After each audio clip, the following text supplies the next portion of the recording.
నాశనకరమైన గోతి నుండి నన్ను లేవనెత్తినది నీ కృపా.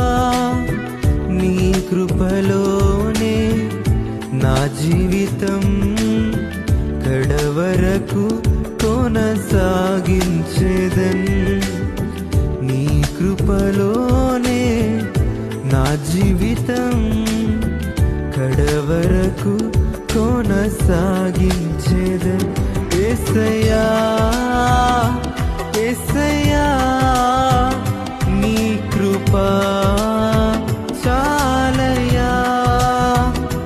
యేసయ్యా యేసయ్యా